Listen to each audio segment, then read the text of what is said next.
കേരളത്തിൽ ഒരു ബിസിനസ് നടക്കൂല എന്നുള്ളതിന്റെ ഏറ്റവും വലിയൊരു ഉദാഹരണമാണ് നമ്മളെ ഇരിക്കാൻ വിരിക്കാൻ എന്നുള്ള ബ്രാൻഡ് ഇപ്പൊ പൂട്ടേണ്ട അവസ്ഥ വന്നത്. കേരളത്തിൽ ബിസിനസ് ഒന്നും നടക്കൂലേ?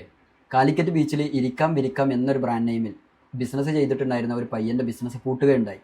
അതിനെ സംബന്ധിച്ച് അവനൊരു വീഡിയോ ചെയ്തിട്ടുണ്ടായിരുന്നു. ആ വീഡിയോ നിങ്ങളെല്ലാവരും കണ്ടിട്ടുണ്ടായിരിക്കും. ഈ വീഡിയോയിൽ പറയുന്ന ആദ്യത്തെ കാര്യം, അവർ ലൈസൻസിന് വേണ്ടി കോർപ്പറേഷനിൽ ചെന്നു. അപ്പോൾ അവരുടെ പരിധിയല്ല എന്ന് പറഞ്ഞ് പോർട്ട് ഓഫീസിലേക്ക് പറഞ്ഞയച്ചു എന്നുള്ളതാണ്. യഥാർത്ഥത്തിൽ ആ ഭൂമി പോർട്ടിൻ്റെ പരിധിയിൽ വരുന്നതാണ്. എന്നാൽ ആ പ്രദേശത്ത് ബിസിനസ് നടത്താനും അത് നിയന്ത്രിക്കാനും ലൈസൻസ് കൊടുക്കാനൊക്കെ ഉള്ള അധികാരം വരുന്നത് കോർപ്പറേഷൻ്റെ പരിധിയിലാണ്. അതുകൊണ്ട് തന്നെ അവിടെ ഒരു ബിസിനസ് സ്റ്റാർട്ട് ചെയ്യാൻ പോർട്ടിൻ്റെ പെർമിഷൻ ഉണ്ടായാൽ മാത്രം പോരാ, കോർപ്പറേഷൻ്റെ ലൈസൻസും കൂടി നിർബന്ധമാണ്. ഒരു പക്ഷേ ഇവർ ചോദിച്ച ഉദ്യോഗസ്ഥൻ ഈ കാര്യങ്ങളെക്കുറിച്ചൊന്നും ഒരു ധാരണയില്ലാത്ത ഒരാളായതുകൊണ്ടായിരിക്കാം അവരെ ഇത് ഞങ്ങളുടെ പരിധിയല്ല എന്ന് പറഞ്ഞയച്ചിട്ടുണ്ടായിരിക്കാം. അതുകൊണ്ട് ഉദ്യോഗസ്ഥരായ ആളുകൾ നിങ്ങളുടെ അടുത്ത് ഒരു വ്യക്തി വരുന്ന സമയത്ത്, ഒരു കാര്യത്തെക്കുറിച്ച് ചോദിക്കുന്ന സമയത്ത് നിങ്ങൾക്കതിനെക്കുറിച്ച് അറിവില്ല എന്നുണ്ടെങ്കിൽ ആ കാര്യത്തെക്കുറിച്ച് ആധികാരികമായി പറയാൻ ആരാണോ റെസ്പോൺസിബിൾ അവരിലേക്ക് റെഫർ ചെയ്യുകയാണ് നിങ്ങൾ വേണ്ടത്.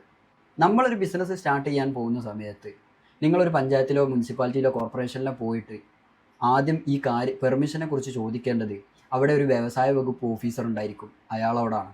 അതല്ലെങ്കിൽ അവിടെ ഒരു ഹെൽത്ത് ഇൻസ്പെക്ടർ ഉണ്ടായിരിക്കും, അവരോടാണ്. ഇവരോട് രണ്ടുപേരോടും ചോദിച്ചു കഴിഞ്ഞാൽ കൃത്യമായിട്ടുള്ള പെർമിഷൻസ് അവർ പറഞ്ഞു തരും. അപ്പോൾ നമ്മൾ ചോദിക്കുന്ന ആളുകൾ റോങ് ആയ ആളുകളാണെങ്കിലും നമുക്ക് കിട്ടുന്ന ആൻസറുകളും അതേപോലെ റോങ് ആയിരിക്കും.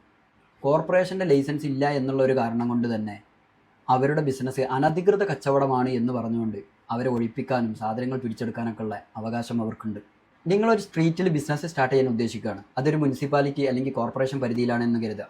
അവിടെ നിങ്ങൾക്ക് ലൈസൻസും പെർമിഷനും ഒന്നും തന്നിട്ടില്ല എന്നുണ്ടെങ്കിൽ നിങ്ങൾക്കതിനെ നിയമപരമായി നേരിടാൻ കഴിയും. അതിന് കേന്ദ്രത്തിൻ്റെ ഒരു നിയമം തന്നെയുണ്ട്, സ്ട്രീറ്റ് വെൻഡേഴ്സിനെ പ്രൊട്ടക്റ്റ് ചെയ്യാൻ, സ്ട്രീറ്റ് വെൻഡേഴ്സ് ആക്ട് 2014 എന്ന് പറഞ്ഞിട്ട്.